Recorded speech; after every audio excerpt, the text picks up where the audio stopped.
सीटों का बंटवारा हो जाएगा, समाजवादी पार्टी उनके न्याय यात्रा में शामिल हो जाएगी। 24 का चुनाव महत्वपूर्ण है, संविधान बचाने का चुनाव है, इस देश के भविष्य को बचाने का चुनाव है, गंगा जमुनी तहजीब को बचाने का चुनाव है, भाईचारा बचाने का चुनाव है। ये जो ब्रेकिंग ग्राउंड सेरेमनी है, ये आज से 6 महीने पहले क्यों नहीं हुई?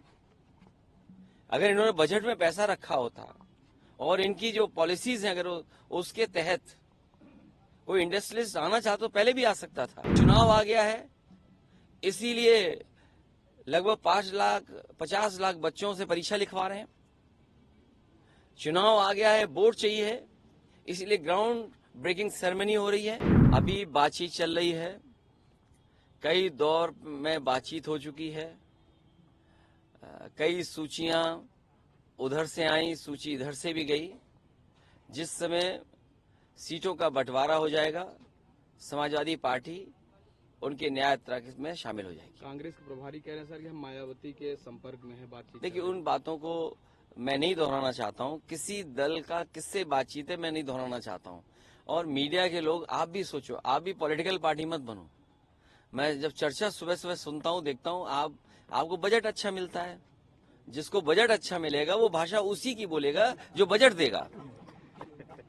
कहीं ऐसा ना हो कि कुछ ऐसे फैसले आ जाएं तो आपका चैनल की क्रेडिबिलिटी क्या बचेगी, या जो लोग ज्ञान दे रहे हैं उनकी क्रेडिबिलिटी क्या बचेगी।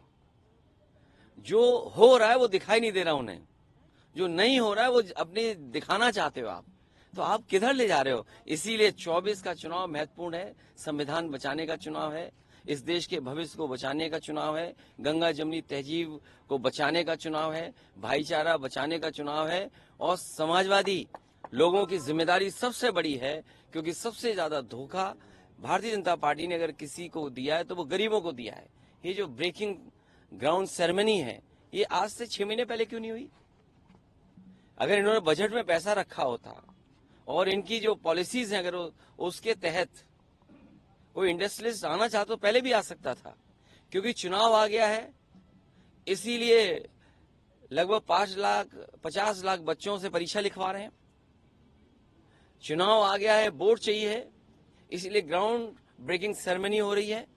इससे पहले क्या इन्वेस्टमेंट आया है और उस इन्वेस्टमेंट से कितनों को नौकरी और रोजगार मिले, ये सरकार रहेगी तो बाबा साहब भीमराव अम्बेडकर जी का और समाजवादियों का जो आंदोलन रहा है, जो संघर्ष रहा है आरक्षण बचाने का, ये सरकार पूरा का पूरा समाप्त कर देगी।